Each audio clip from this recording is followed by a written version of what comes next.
Here we are early on Saturday morning, 8:30 in the morning, outside Jane's Silent Bob's Secret Stash.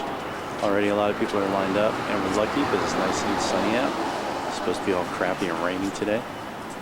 This is lovely downtown Redmond.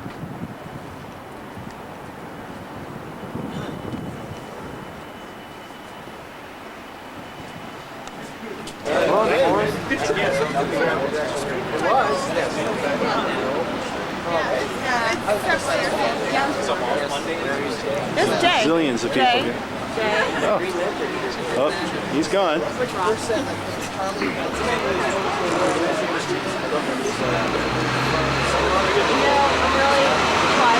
What?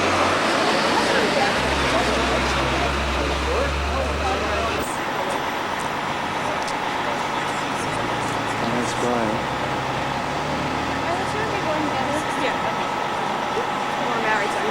So that's more of the people hanging out still outside of the stash. That's group one. They get to hang out in the stash while we're out.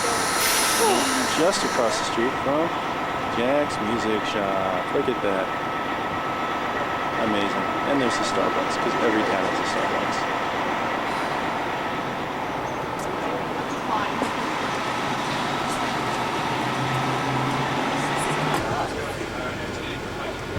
Where's Dante?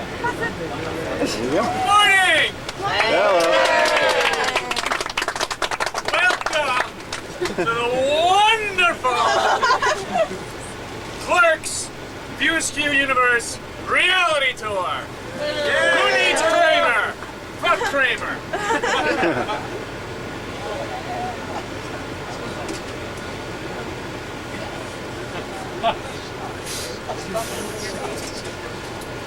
Now, I don't care what they say about New Jersey bus drivers. They're the best drivers in the world, huh? Yeah. At least for today. Oh, VCR. That's right, it's on TV.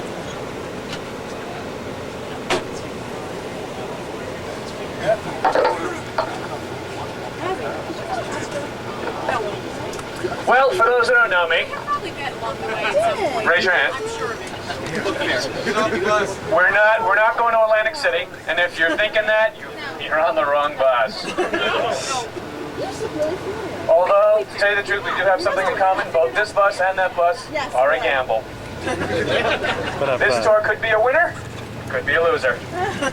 But we'll all make it a winning tour today, huh? Yeah!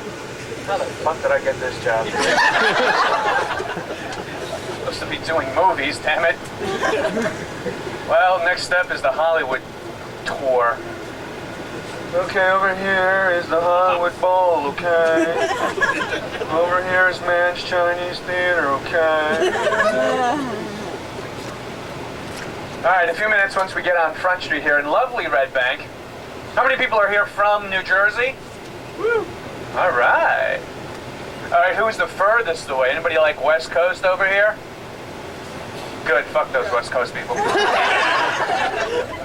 Alright, coming further from the West, what do we got? Do we have anybody like Utah, Oregon? Are you gonna be insulted that I'm using the word fuck a lot? No! Where you from, buddy? Ontario. Canada, wow. Let's have a warm welcome to our friends from the North. Yeah, baby. That's where Kevin got his film career started up there. Lovely Vancouver, not Ontario, but lovely Canada, and the Vancouver Film School. So he's a great testament to that school, huh? Actually, it was that school's half of his tuition to that school that paid for Clerks after he dropped out. He's like, I'm going to take this money and I'm going to put it towards this script, along with the 7 fraudulent obtained credit cards, a little nor'easter that flooded the Atlantic Highlands, which is the lowland of the coast over here. The coast, like this is like some type of holiday spot. He had 2 cars up on cinder blocks that got flooded into like the whole town. They got washed away literally out into the ocean. And the good old FEMA, Federal Emergency Management Association, or whatever the hell it's called, gave him a wonderful check for I think about $3 grand. So that also went to Clerks. Thus started the wonderful career of his film career, whatever. We had just passed the hospital back there. That's where Kevin was born. Yeah. And soon he'll have his own daughter born there soon. He's expecting a little daughter. Let's give it a round of applause for that, huh? And God's punishing him. They're giving him a daughter. Now he'll really worry. Well, we're on Front Street, turns into like something, I don't know what this road turns into, but eventually we're going to come up to Victory Park, where they shot in Chasing Amy, the scene between Holden and, what's her name? That's her. About the whole, you know, there you go. I knew somebody would say it. You better watch it. And that's also a part where we shot a few of the scenes for Vulgar. The director-writer stepping in front of me here, Brian Johnson. I told you, Brian, your brother was going to be a pain.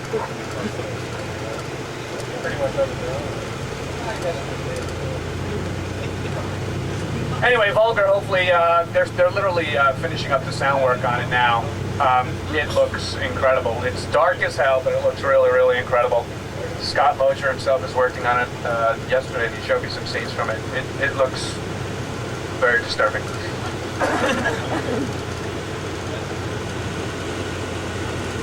Okay, so we had the people from the north. Where else are people from here? The other states. Come on, shut them out. Kentucky. Wow. So, how do you like the Northeast here? We're expecting snow in a few minutes.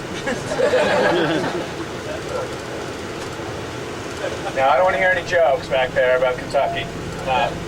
See you guys murmuring. All right, come on. New Yorkers. New Hampshire. Lovely. I shot a film 2 Januaries up in Vermont. Not New Hampshire, but Vermont.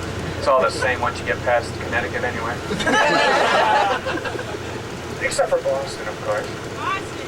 Yeah, we got some Boston up there. Bring any chowder with you? Did you make sure you popped your collar over in Harvard Yard?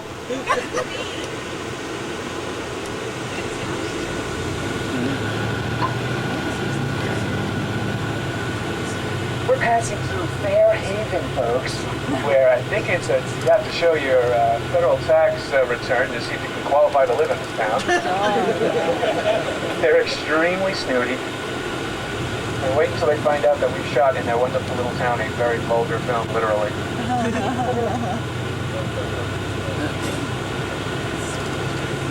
Yeah, we just passed a park where there was a scene cut out of Chasing Amy, so you don't know what the hell I'm talking about. But it's nice to know that we do shoots on locations and never get used. See, Brian is the one who actually is giving me these facts of like real genius. Yesterday, me, Brian Johnson, Kevin Smith, we were in Brian's car. We actually said, all right, let's drive the route and see what we're going to do here. And we're going around, and they were talking more about people's fat asses. Like, just on the street. Like, oh my God, did you see that fat ass that just went by? Or, you know, just like, oh my God, I know that girl. Didn't your brother do her? And I was like, guys, what do you want to say about the tour? Oh, right, the tour. I don't know, just start talking about people's fat asses. I was like, all right, Kev, that'll last for like 5 minutes until anybody who's on the bus starts going, hey, stop making fun of me. The next thing I know, I'm being mobbed. Yeah. By the way, there's 5 people who missed the bus tonight, this first ride, so let's give a round of applause for those suckers.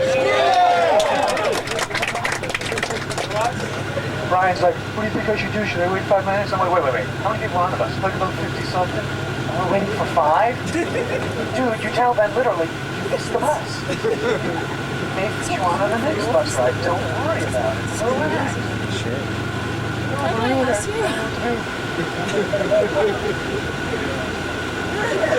At least he admits it. Yeah, they're always coming Soon we'll be coming up to Victory Park, like I said, which is the scene that we shot Chasing Amy at, and we also shot some vulgar scenes, which you'll be seeing. Hopefully, that'll be going to Telluride Film Festival, which is like end of summer or midsummer, something like that. Well, let's hope he can make this turn here, because it's a really narrow street. But we trust Mike, right, everybody? Oh, you gotta.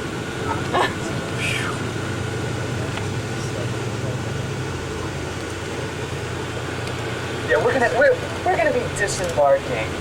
Yeah. Okay, here it is, right here. This wonderful little bar with the tennis court right in the middle of it. Honey, we need to have a tennis court in the middle of the park. I need to play somewhere, don't I?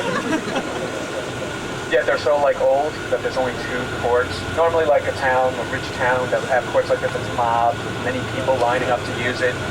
But it's rarely used when I come by here in the summertime. Like you see one guy trying to get his groove on with some like secretary. Come on, baby, hit it. Right, Dante, shut the fuck up. I think that's my signal to say, everybody, now don't forget your things, even though we're coming right back.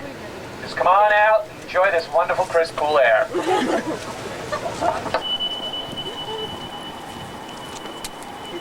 was just telling Brian that he's going, oh wow, you're hit. I'm like, wait until the 6th bus ride. I'm gonna do my Krusty the Clown tour. All right, you fucking kids, this is the tour. We're gonna see this, and this. Enjoy the ride. Everybody got a light? Brian Johnson, come here. Why don't you give the fine folks here a little snippet into vulgar real quick? The synopsis, just real briefly, like within like 5 seconds. Speak up. Dad and 2 sons rape bride. It's Pretty much funny. it. A young guy who does like party clowning for like kids' parties and stuff, but he ain't cutting it. He ain't making the money and stuff. So because his mother's in a nursing home, the nursing home's getting on him to pay the bills and stuff. So he gets his brainchild to become this party clown for like bachelor parties and stuff, where he dresses up pretty much in drag and fishnet stockings and all this. And it's like a gag gift that a stag party would give to the groom, saying, all right, we're going to bring in the stripper now, and it's this guy, the clown, dressed, So he gets the idea, he calls himself vulgar, puts an ad in the paper, he gets a response to the ad. He gets to this really seedy part of town, his first gig, and he knocks on the door. As soon as he walks in the door, he's belted like with a bottle and stuff, and he pretty much gets raped. Okay, by a father and 2 sons, no less. A plumbing company, no less. Twisted mind. I literally had to put down the script when I first read it. And everybody who I talked to did the same thing, like, because the first cut of it was extremely graphic. Anyway, to save that whole thing, after that, he totally loses his mind. I flip out, I trash my rooming house room, and eventually what happens is I have one more gig, it's the next day, and so I get dressed and get ready to go over to it. And it's this party that's a little girl's birthday party, but the despondent father who is in the fight of a divorce decides to take the kid hostage. So there's a hostage situation going on with SWAT team and everything. I pretty much break through the secured perimeter because New Jersey cops are just so good. And I'm able to get into the back door and literally come in like the work shed. If anybody saw Evil Dead, you'll know that line, work shed. I go to the work shed, get myself a sledgehammer pretty much, climb in through the window and through the house, and I see the guy at the front door with the girl, and I rush him out the door, become a national hero. It's caught on film. The media takes Flappy the Clown and makes him a big hero. A year later goes by, he's extremely successful. He gets a phone call at his mansion pretty much going, hey, fuckface, remember me? And it's the guy and his son's trying to blackmail me with this videotape. They said they videotaped the whole thing. So anyway, so me and the young Brian Johnson, who plays my best friend Sid, we decide to have a plan to take over, to get these guys killed or whatnot. And at the end, I'm not going to tell you what happens at the end, but a plan happens. Needless to say, we did a party scene here for still shots, where we used that. We had like 12 kids, and we used that as like the party tent, whatever. And then there's a classic shot. There's a bathroom right behind this basketball thing. And it was hysterical. Brian said, I got it. Why don't you pretend you're in the bathroom and these kids are opening the door laughing at you, pointing at me, going, ah, ha, ha, look at him, he's taking a piss. And I was like, you are so twisted. Needless to say, this is the park we shot it in. Those were the swings where Holden and Alyssa had the speech. come on closer. About fisting and all the lovely other topics. How old are you, son? 23, Father. Huh? 23. 23? That's what I thought. Buy me a beer later on, right? All right. And this is wonderful Rumson on the other side of the Navasink River, is this, Bri? Bri? Are you still with us? Anyway, I think it's the river. The Navasink River. So right across there, we have Geraldo, Maury Povish's mansion. John Bon Jovi just remodeled his beautiful fat pad. He actually donated a song when there was going to be a soundtrack to Chasing Amy, which never happened. And then he, like an Indian giver, took it right back from us. Glad you have that all on tape. Anyway, because his solo album was coming out and it did so well that he needed the song. Needless to say, history spoke for the rest of it. So this is the wonderful park that they shot these wonderful scenes in the beautiful, rich area of Fairhaven. And Rumson is across, actually that way. I believe that is Navasink area. But it's also a wonderful area. Bruce Springsteen doesn't live far from here, and all those great Jersey celebrities. So, this is the park. That's all I got to say about this. Any questions? Good. Back on the bus. We have two more off stops. Or get off. One way or another, get off.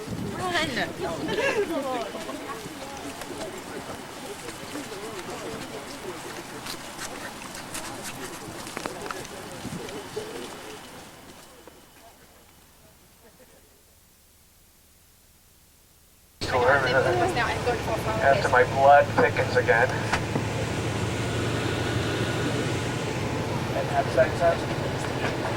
Okay, the next stop we're going to be going to is the exterior of Dante's house. Oh, yeah? Really? Oh, that's fine. The actual, while we're on our way, it's about a 5-minute Did you drive. say anything else? While we're on the way, No, but the you saw it. interior Yeah, of happy actually to meet you. the Dante house was when I lived in wonderful New Brunswick, New Jersey, home of Rutgers University. When I lived there with a whole bunch of roommates and stuff, we rented a house and Yeah, I guess it's pretty good. utterly trashed Really, it. he's just hanging out. And I found out that later on, after we moved out, we moved all the furniture, that I took like 4 things that were the landlords. Like the dining room table, a couple of desks. I thought my roommates just abandoned them, and I was just like, ah, cool, score. And then later on, I found out that, oh, dude, that was the landlords. It was like, not anymore. Anyway, while we were there, we went up to New Brunswick to film that. We were up there for about, I'd say, a couple of hours of filming. And Kim Flanagan, if you got, is that her name? No. What's Kim's last name? Lachlan, excuse me, that's Wolf Flanagan. They're not married, don't worry. Kim Lachlan had a dog, Haiku. That was the dog in the beginning who was sleeping on my clothes and eventually started drinking out of the toilet and all that, which was totally improv on his part. I was like, great call, excellent. I like your choices. Anyway, while we were filming that, while we were in between different takes, I think from the bedroom scene, which that actually was the condition of my room, I literally did just throw my clothes around. You know, you're guys living all in one house. Who do you have to impress? Plus, it's not like I was getting paid. But enough of that. Anyway, while we were filming and Haiku was getting real stage fright, he decided to evacuate his glands, so to speak. He decided to take this huge steaming dump in the middle of my living room on the lovely landlord's rug.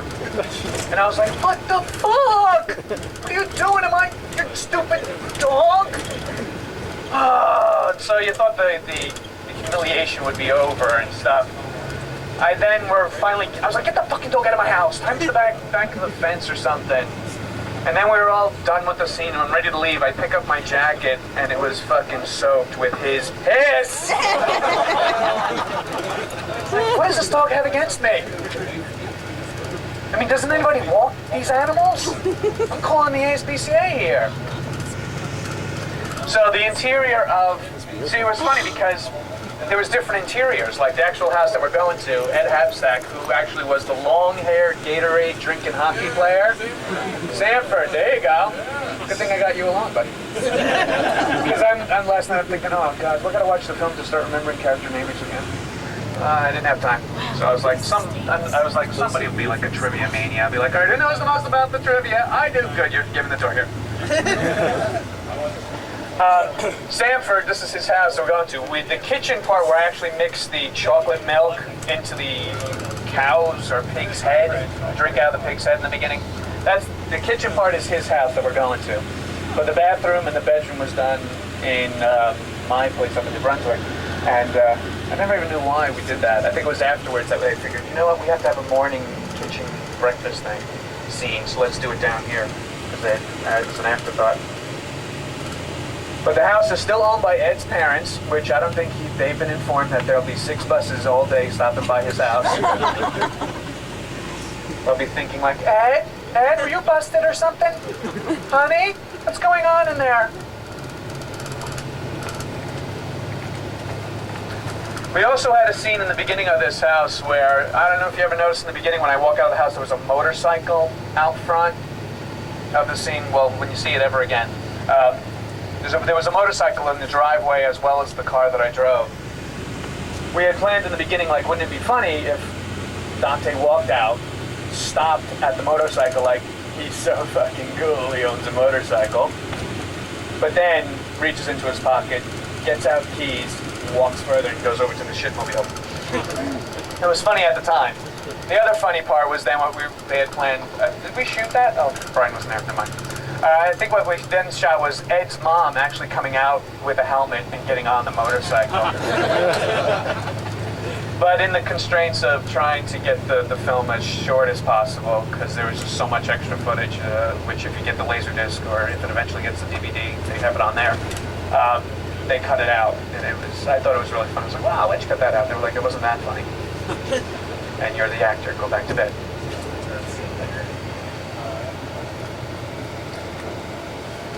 Now we're driving through the wonderful Rumson area, not Rumson, Navesink area. We had crossed the Navesink Bridge. It's a Navesink here. And houses here are, this is pretty much a middle class, upper class neighborhood. And it was just the famous red store where you bought drinks before. This was part of the tour that we did yesterday. We're like, in this red store, which you'll see on the right side here. We're like, I bought drinks here before, and Tim Barai's like, didn't you fuck so-and-so who used to work here? And Kev's like, yeah. I'm like, I'm telling you, Kev, this is the tour to tell. Because then they would be passing people's houses like, isn't that Jimmy the Cripple's house?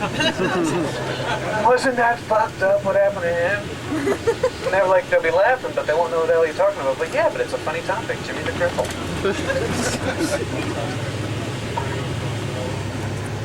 Now we'll be approaching wonderful highway, Route 36. This is a highway that skirts the Jersey Shore all the way down. It starts in wonderful Hazlitt, New Jersey, and drives all the way across along the coast. That was the other thing. I was like, how am I going to fill some of these gaps? He was like, I don't know. Do the tour of New Jersey. I'm like, lovely. Am I getting paid by Governor Whitman on this? Or as the former Governor Kane used to say, Jersey and you, perfect together. They have this real deep, like, Bostonian type accent. Nothing against Boston back there. Loved it. It's on my top 5 towns of the country. There, San Francisco, Los Angeles in a certain way, but not really. We're actually going to also, like about a week ago, a friend of mine owns a roofing business, and he was stuck for people, and I wasn't doing something a couple of days, and he was like, I need help roofing. Have you done roofing before? Which I have. I've done some handiwork in my day. I was like, all right. So there's like a house down here. I'm like, oh my God, when we were passing it yesterday, I'm like, I just roofed that house like last week or the week before. He's like, really? I'm like, work slow. What do you want me to do? I got bills to pay. I'd work at Blockbuster, but come on. By the way, Mrs. Topper, the owner of the Quick Stop, which we'll eventually get to, she is taking applications. She's looking for a morning person and an evening person. So if you want to really fulfill your life playing Rolladante, now's your opportunity. I mean, everybody here, if you only just did a week for 1 year, that would cover her whole schedule. There's 52 weeks right there. There's 55 people on the bus. And they're an equal opportunity employer. Well, we're going to have a close-up look at this Thunderbird. Hold on 1 second.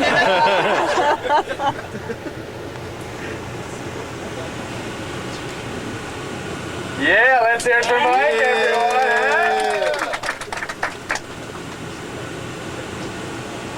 Here it is, folks, on the right. Dante's external.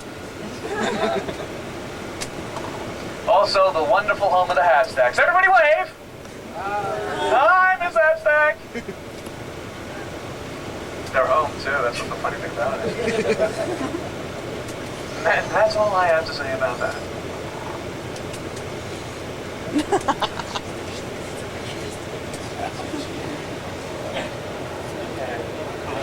This is just like so funny. You guys are gonna get back with your film, and it's gonna be like big glares of glass. So I suggest using a slower aperture, or whatever that thing is, and no flash. Especially on a lovely day like today. Why don't you go and ring the bell and get the Hashtags out, huh? There's that Johnson kid, he stole his money. Get up! Alright, we're gonna roll, folks. So you can, yeah, really. Yeah, exactly.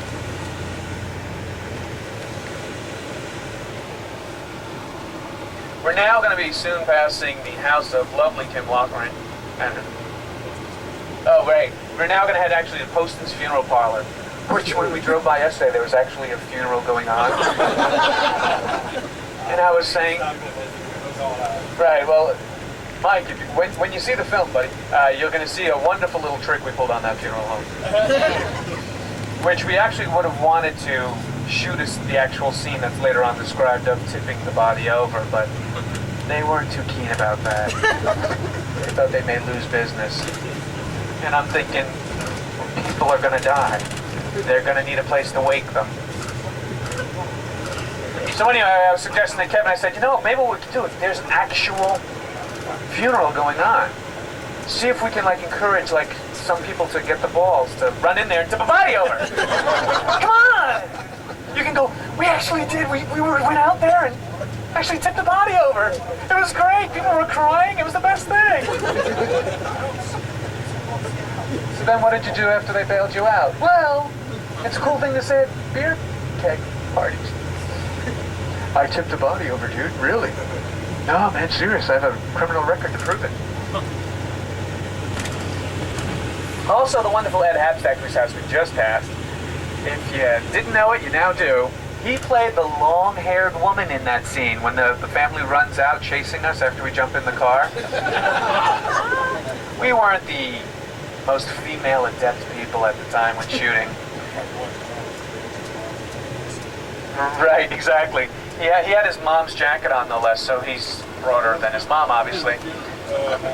Yeah, there is an actual funeral going on, and we're going to stop and go, look, hey! Mrs. So-and-so, we're actually all really good friends of your husband.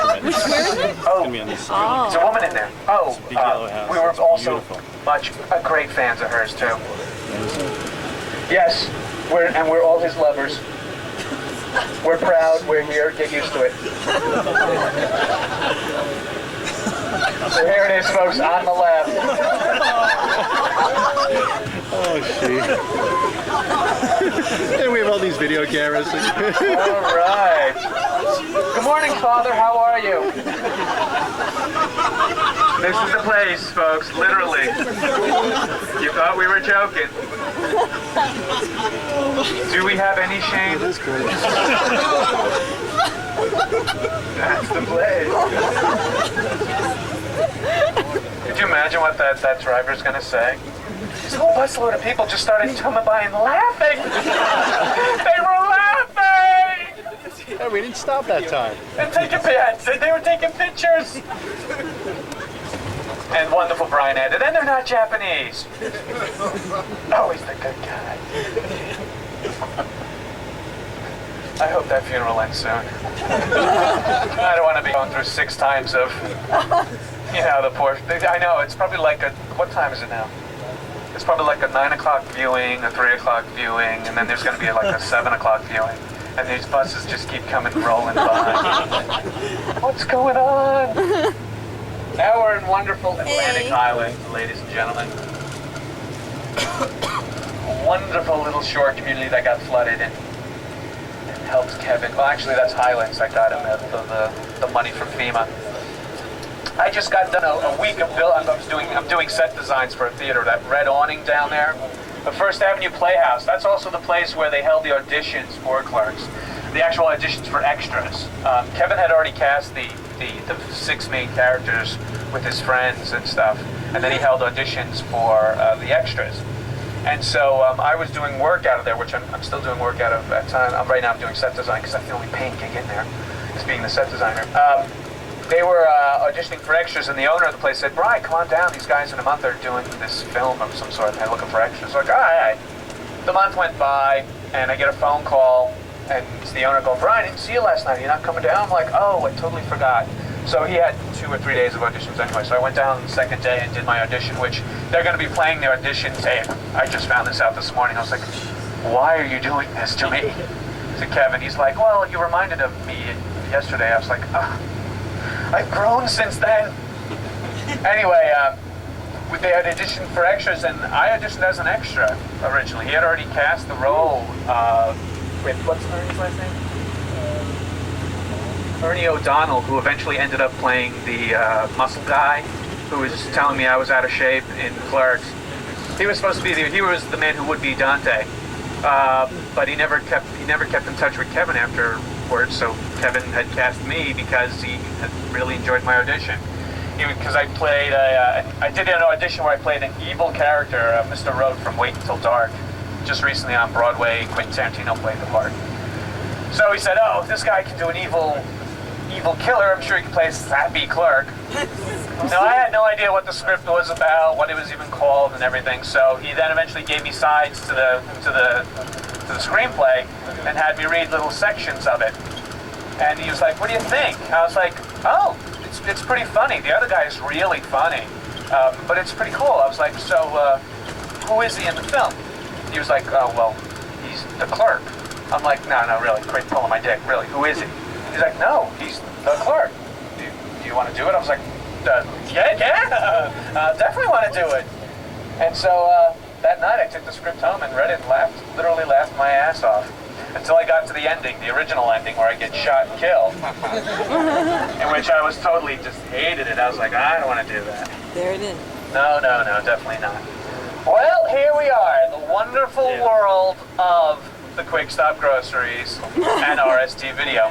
We're going to be disembarking here, so Mrs. Topper will most likely be behind the counter, so give her all your greatest courtesies. Buy yourself a bottle of Gatorade or Yoo-Hoo or any of the wonderful other props. And I'm sure if you search the shelves towards the back of anything, I'm sure there's food still there from the actual filming.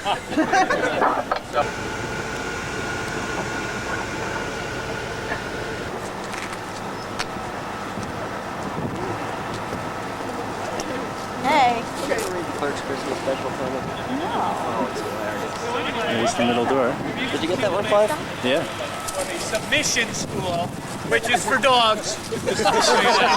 It's not for people, so don't get your fetishes out here. So that's what this whole facade was just incredibly too familiar. Every day for 21 days we shot here. And the wonderful roof on top, which I was telling Mrs. Topper, she can make a bundle if she put a ladder out front and have people go up, but the lawsuits would be crazy if someone fell. As a matter of fact, see, just only recently the landlord put this wooden barrier in the front because literally 3 times, or 2 or 3 times, someone had gone so far with their car that they crashed through the window. So they finally decided, gee, I think we should put a barrier up. That's all the original stuff, the original signs, everything. Like I said, in some places, the original food. So, I'd say we come in from the cold, buy some stuff. What do you think? All right. Yeah. RST video is not open until 1, unfortunately. VHS family famous.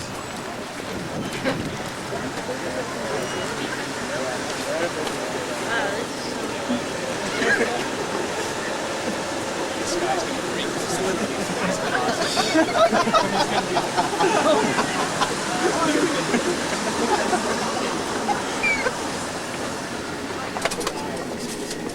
Wow, they got rid of the newsstand.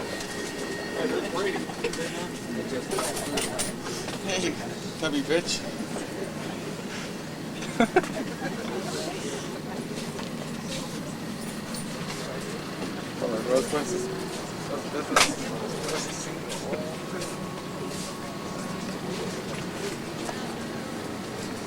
These coolers.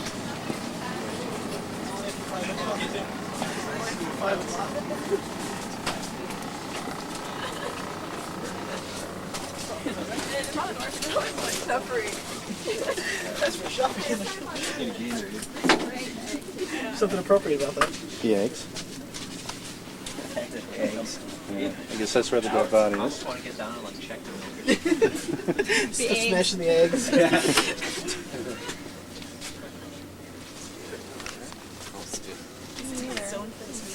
Probably. Probably pretty me. normal. Yeah, so-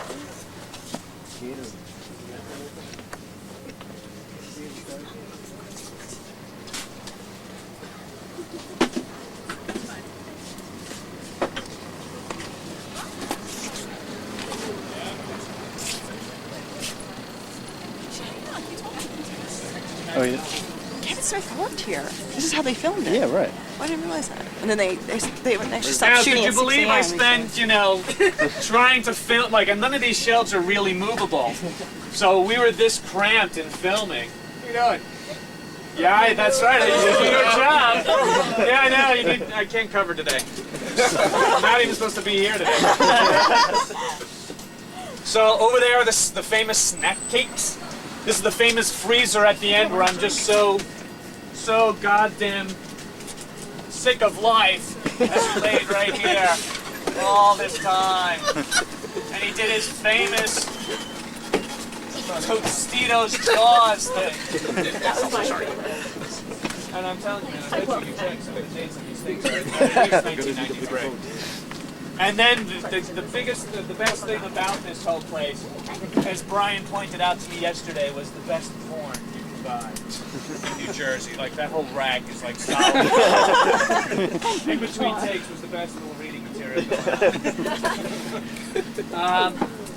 Everything here is pretty much original to what we had. I mean, there's the freezer door back there where Caitlin eventually went back and had to go to use the bathroom and found out that there was more than just toilet paper in there. And that light is the light right above here that didn't work when the guy with the fluorescent tube glass story, who actually then eventually died. And it's funny, I came here yesterday, I was like, that light still doesn't work. You think they would fix it? It was literally pointed out in the movie that it doesn't work. And as you can see, they're setting up for Sunday morning papers, which on the weekends when we were shooting, would then help Kevin make the papers, because somebody had asked me, you know, did they just let you use it? She didn't realize that Kevin actually worked here. We actually would work here from all day, sometimes 12-hour shift. And so what we would do is the store would close at 11 o'clock, I believe, or 10:30. And then we would film from like 10:30 at night till approximately 6 in the morning when this store opened up. So we had to get all the equipment out of the way, move it over to RST Video, because as you can see it doesn't open till 1. At the time it was 11. Move all the equipment in there, and then sometimes even sleep in there, like whoever had a shift to sleep would go and sleep on the lovely concrete floor in there. And then we would move it all back in here at 10:30. But he literally then jumped behind the counter and worked the counter. And you know, the best thing about this was that the catering was pretty much whatever you were in the mood for. Like this microwave over here is the original microwave that brewed burrito, which eventually we had burritos late at night, especially in such a confined place. The other thing that people don't know is you can hear the hum in here, the loud hum of all these freezers. We literally every time had to turn off every freezer, and the lights would hum too. That's another reason why it was filmed in black and white. People said, why'd you film in black and white, man? It's because in color, fluorescent lights make everybody look yellow and green. So we would have to then purchase a lighting package, which is very expensive with the budget that they didn't have to begin with. So we would literally have to turn off the lights. We rigged up what few lights we had behind the counter to hit on me or hit on whatever the customer. And if you literally watch the film, it is pretty much a master shot the entire time. There's rarely any movement. There is coverage at times, but there's never like a nice sweep across the store. Because you literally would have to cover the whole section. There was the one dolly shot where the whole snack cake Star Wars conversation walking up this aisle happened and came up. That was the lovely dolly shot, which I don't even know if we had a dolly. I think we had like someone's go-kart or something. But then there's the wonderful little candy rack that we destroyed during that scene, with the little fight scene. And Lennon's Tomb, the cat, who lovely took a dump on that lovely counter, which the Dr. Pepper is now sitting on. There you go. Finger looking good. And everybody asks, well, how'd that happen? How'd you get a cat to shit on cue? It's amazing what you'll do when you do not have a cat have access to a litter box. They're very clean in that sense. They won't just shit anywhere. So we locked it in a bathroom or something like that for that long, and eventually we let it out, and it was the first thing it did was woohoo! Right on cue. It took a shit right there. Eventually that cat, we found out later on, was poisoned by somebody and died. So Lennon's Tomb really is in Lennon's Tomb. It was Vince Pereira's cat. He really freaked out the fact that someone would poison his cat and had like a manhunt as to track down the person and whatnot. What else about the lovely store? Oh! Because the lights would be on while we were filming, the never-ending troupe of late-night, stoned, munchy-driven, drunk customers would come in and just like the door would be open and just like, hey man, can I help you? And I was literally working the store at that point. Pack of cigarettes, pack of Marlboro. Hey, what's going on here? Shooting a video? And Kevin freaks out over that term, video, because it's a film. You know? Film! Kevin, it's not a music video. He's like, when are we going to see this video on MTV, man? So this one guy would come in, never ending, non-stop, like on cue every night. Finally went, can we have someone outside so when what's his name comes to buy cigarettes, someone can stop him? And it was just bizarre being here late at night. I mean, cops would come by going, and eventually they got the cue that we were shooting something. But it was weird. When we first started shooting, we had about maybe 25 to 30 people helping us, film. And then they realized what film is really like, which stop, cut, set up again, move around, stop, cut, do it again. They found out the repetition and slow-ass movement of the film.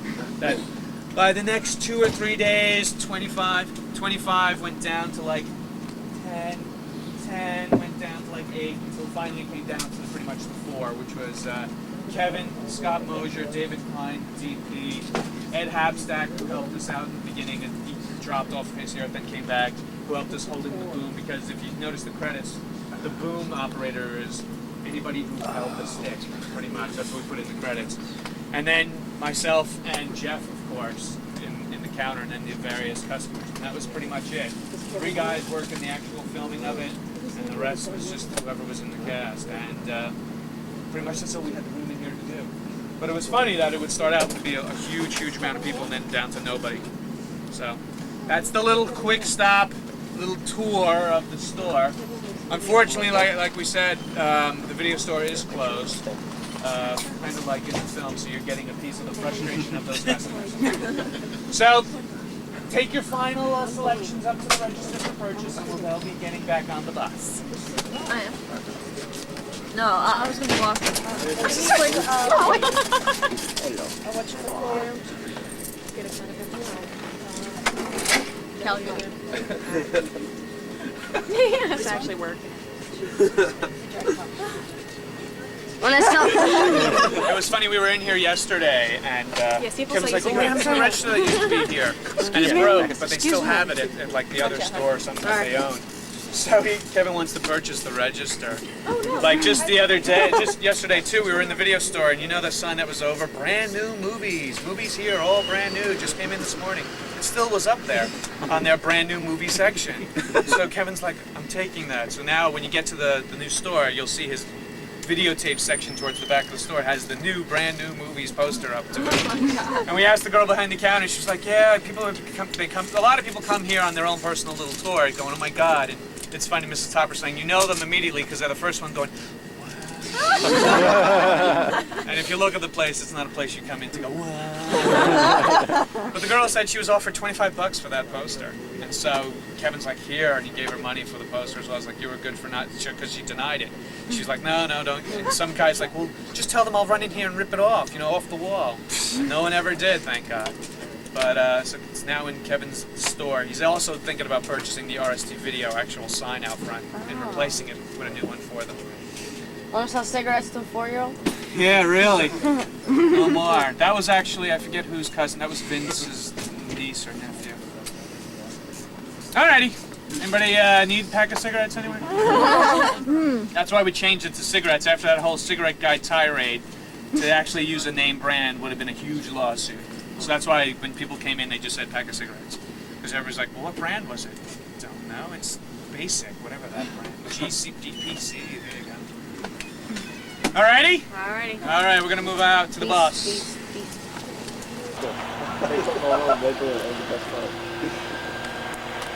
Hey, I'm not complimenting, honey. Hey, Johnson!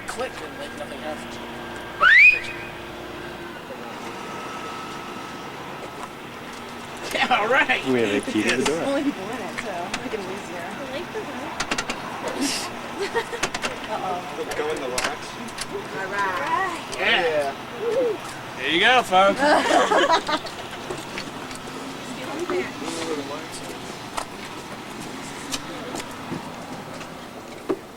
This is the lovely video store. No lights on. No idea where the lights are. Okay, where is it? Right here. Right here. Okay, here's the guy. Thanks. I know, right? So this is the wonderful little RST video, where the attendant told us people just love to just come up here and lie on the counter like this. Watch video. Hell yeah. You can see this store is pretty much, I mean, it's funny because not that many people come here to rent because of Blockbuster and all that, yet the latest tapes are always available because barely anybody gets here to rent.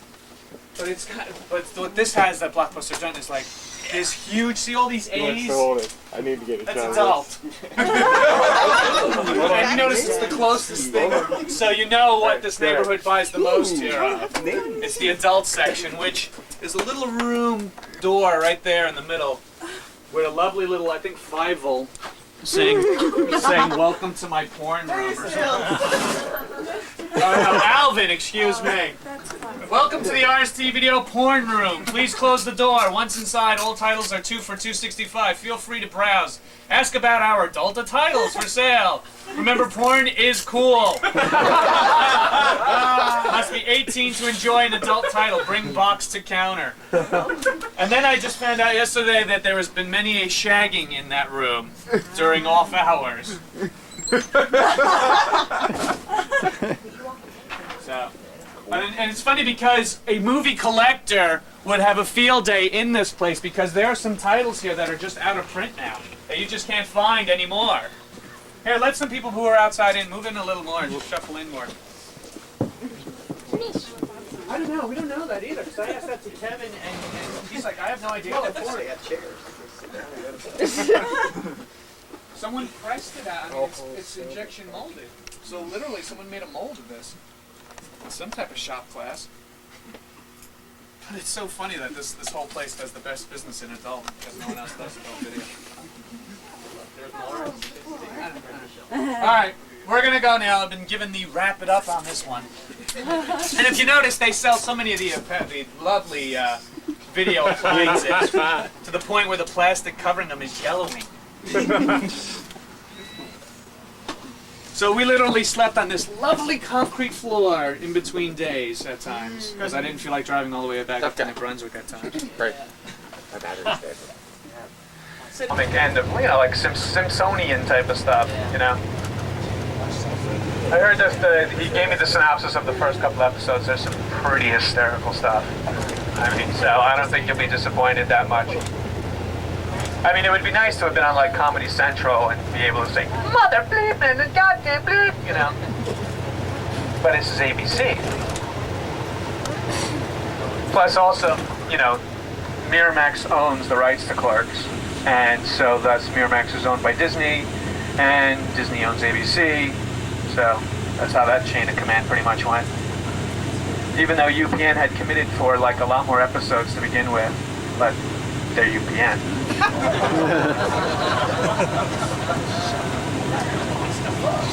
Up. Yeah, baby. Pulling people over. You got it. Did that get cut out of the movie? Another part that got cut out of the movie. There's so much that gets cut out of his film. No, that's in there. That was in it. Right, at the end where Ben talks to Jason and Kevin, and they gave him the bit of wisdom of the literally how they got the Chasing Amy title when Silent Bob tells about chasing Amy. And also wanting to be a showgirl. Here's a wonderful story why we're not going to be stopping and going in there. The owner of the place really started being a dick after we paid them like a lot of money to use this. Like we paid like a couple $100 to each waitress, and they didn't even decide to close the place down. Half the place was still open. And like they were serving dinner. Meanwhile, we're like, shut up, stop clicking your forks. We're trying to shoot something here. Even though they thought they had arranged that they had the whole place themselves. Oh yeah, plus the missing chair, the broken chair. He keeps, there's a chair broken. Dude, we're making your diner famous. Oh, your chair, breaking my chair. But the diner guy is like, hey, when are we going to get a picture and a plaque of the whole thing? People come here all the time asking for that specific booth and everything. Yeah, now he's saying that. It was funny because Kevin's like, well, we paid him with the fuck you money. We gave him enough fuck you money to say, hey, dude, fuck you. It's a broken chair. We paid you enough to rent out the place. Plus, it's not like you're booming with business. So otherwise we would have stopped in there. Plus the other thing is like, well, what if people actually start getting hungry in the day and like wanted to order? We'll be here for like 3 hours just eating. And Randall take when on the way to the funeral, and we're talking about sucking your own dick. And that's the only scene, if you watched, I'm wearing my glasses. Yes, I have a very bad eyesight. And we were shooting, it was one of these mornings where I put my contacts in solution, which, if anybody knows, takes like 6 hours to clean and all that jazz. And so we were shooting that scene early the next morning, and we were sleeping on the floor of the RCT video place. So I got up and my contacts weren't ready, so I wore my glasses. So from that point on, it established that Dante wears driving glasses. And I was like, lovely. That's cool. So once we get to make this left, we will be on that bit of road. Which, it was pretty funny. It was just me, Kevin, Dave Klein, who had a camera pretty much on his shoulder, like scrunched in the back seat, and Jeff. And I'm like driving, like, because if we drove too quickly, the camera would shake too much. So we were driving like 15 miles an hour, and I think this road is like 45. And we were lucky we got it up early enough where no one was behind us. Going, what the fuck? Move your lazy ass! That was me, yeah, that was me that morning.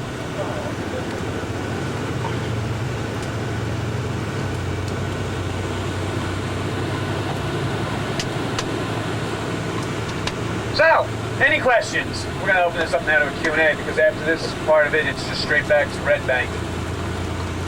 Do you need Clerks too? Is there going to be a Clerks 2? They are in discussion. But it's wait and see how Dogma does. But then, huh? Can you have your... Brian's being a comedian. He's like, he's thinking somebody's gonna go, "Can I have my money back? The story sucked." I was telling Brian, I was like, "Hey man, what's gonna happen?" I told him, "Man, it's gonna be the Krusty the Clown tour after the 6th tour." I was like, "All right, you fucking kids. These are the places we're going. Enjoy." Who's got a bottle of scotch?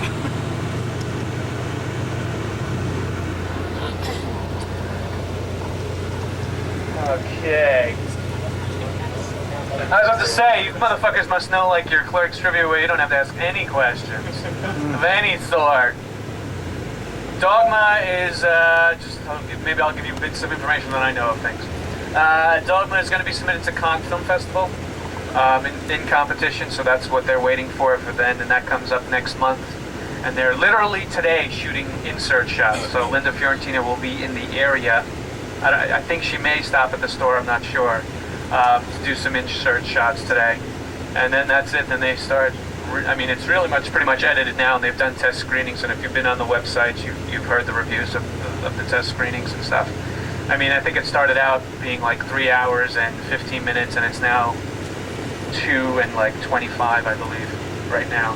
But it's all quality, baby, all good. I'd seen it on, I seen it, a couple of stuff yesterday on it, and it looks sweet. It really looks sweet. Is there going to be another screening of that? Another test screening of the Dogma? I assume so. They were holding, if anybody is in the Philly area, they were holding them down in Philly recently, and it was like 3 screenings totaling about 500 people in total.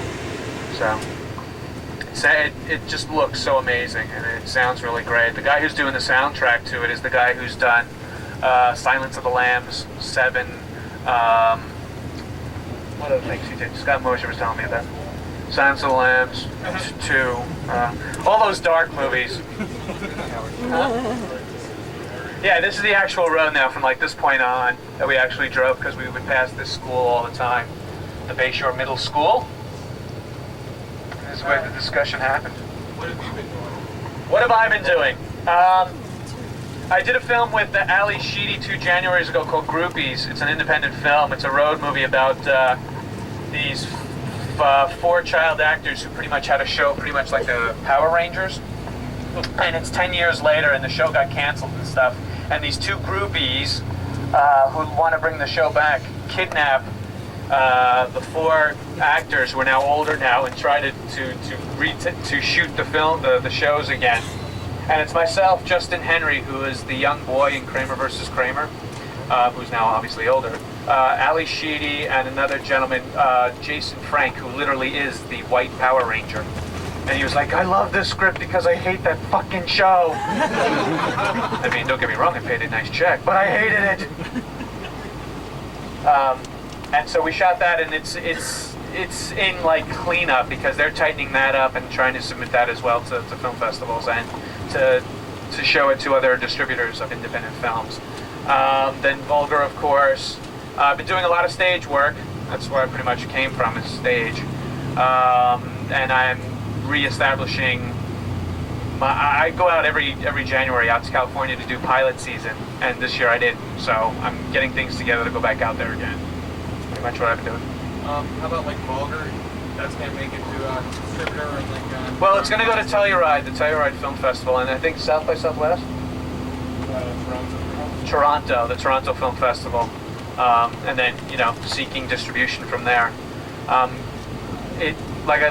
that's another thing I saw yesterday. The bits I saw yesterday, it looks great, and Scott Mosier is working on it, and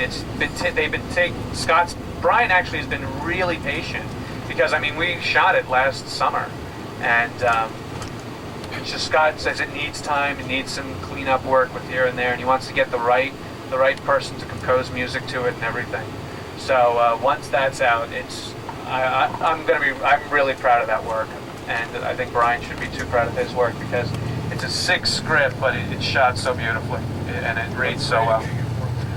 The rating, a hard R. I doubt it would get NC-17. What do you think? Nah, I doubt it. Nah, I don't think it'll be. I think it'll be an R. Yeah. Any news on Big Helium Dog yet? Big Helium Dog, I personally don't know about. I will ask, or you can ask at the store. Walt would know about that, I guess, or Kevin himself would know about that. Vince Pereira may know about that too. Vince, what's the name of his film? A Better Place just got video distribution from on DVD, no less. What company? Somehow. So look for it in your video stores soon. So he's all psyched and he's working on a new script now, which I heard was pretty good. And here's the store where they got laid. That Kim Lockwood read said it was really dark, really like Seven-esque. Nice suspense thriller. What else? Anything else? God, that's funny as hell. You know, I was wearing a goatee. I actually was wearing a goatee for Wait Until Dark. What was I shooting? What was I doing at that time? I was doing some script where I needed the goatee. And so when we came in for like the week before shooting, he's like, shave it off. I was like, okay. I shaved it off. I came in then the next day, he's like, oh, how fast can you grow that back?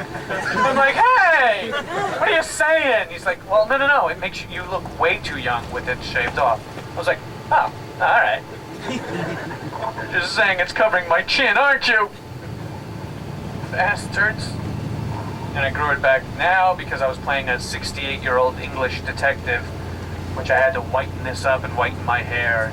All that type of stuff.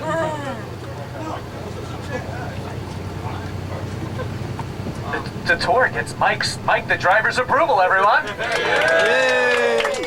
Easy to drive. Mike, we're going to have that on the website with the reviews of the tour.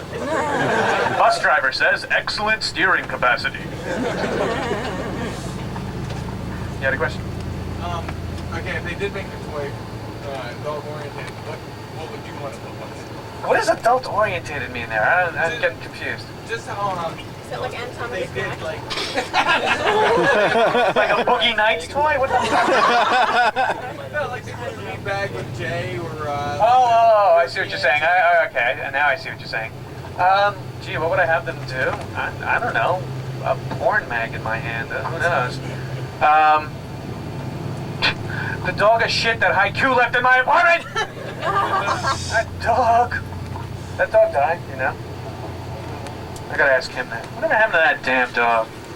Haiku. Oh, how cute. Here's a fucking haiku about your dog. Your dog. It's shit on my house. I don't even know how to do it. I don't even know what the meter is. It's like 575, but whatever the fuck it is. Your dog. It sucks. I hope it dies. I mean, just the poor animals. It's funny. How dare they put that little release in the film? No animals were harmed during this filming.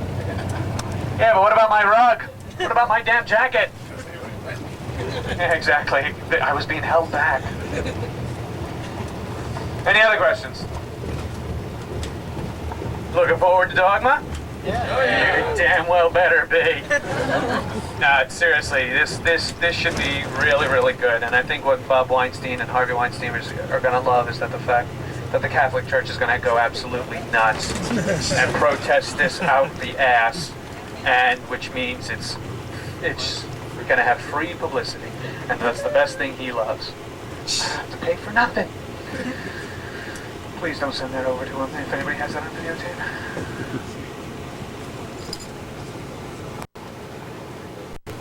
It's very, very controversial. You're saying isn't that bad? It's not bad, meaning bad, but it gets you thinking. I mean, there's different points of view. No, think? Catholic Church wants you to think? I'm gonna lose my Altar Boy of the Year award. I do have 3 of them, don't you laugh. The public school end of things too. That's how my Catholic Church did it. There were the Altar Boys who were part of the schooling in the Catholic school, and then there were the public school Altar Boys. Yeah, the CCD kids. Oh, there they go. Get your groove on, buddy.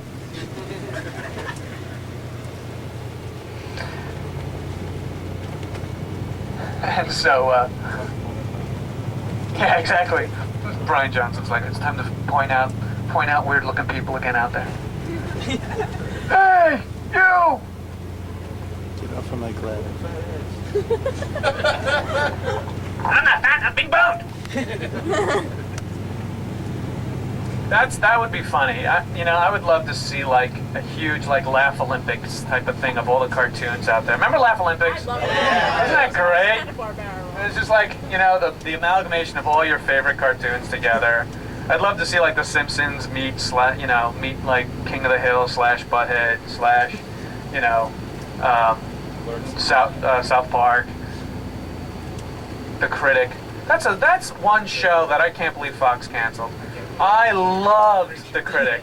I mean, if you're a huge film fan, there were so many insider jokes that you don't really have to be like a huge film fan. I mean, but if you just paid attention to just Entertainment Weekly or Entertainment Tonight, there was just hysterical references.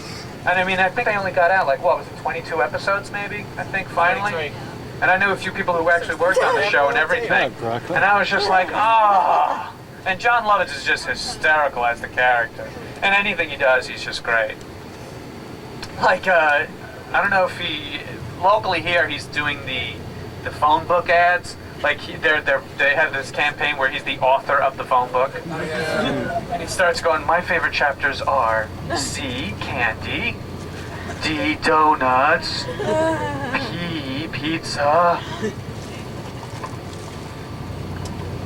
There are some people I would love to work with, like a John Lovitz type of person, and some other great comedians out there.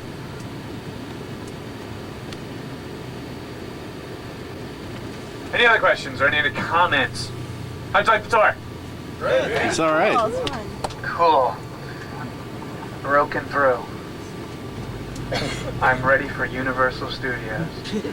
And over here, Jaws is gonna pop out of its mouth. This Jaws was in the film called Mallrats. Where T.S. wanted to marry. 5 months ago. So Caitlin did marry Randall. And if you watch it closely, when she goes to the bathroom after he's watching the store for me and I'm pretty much out getting dressed for the date, he's looking at her ass hard. He was just like, Little did I know that was actually really going on. Did they know each other?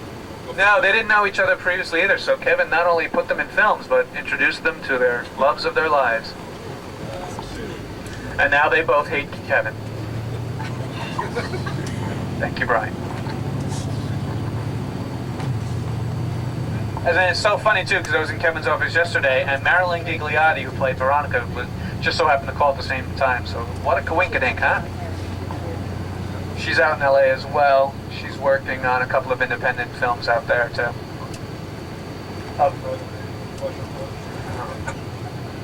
He just wants to get me so much in trouble, Brian, because he could care less. What's this? No, it's not. Turn that camera off and maybe I'll talk. Clerks was printed. I mean, he was pointing these out yesterday, and I was just like, uh-huh. Yeah, you made photocopies there. This is where I bought my condoms. Thanks, Kev.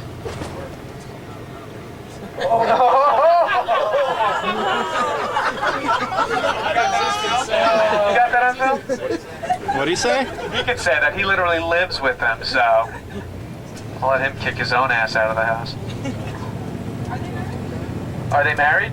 No, they're living in sin. As my mother would say. Well, let me say it the way she would say it. They're living in sin. She's Irish. Very Irish. As a matter of fact, my whole family is born there except myself. I have 2 older brothers, which made me what I was. Oh man, is someone comping our parking spot? Yep.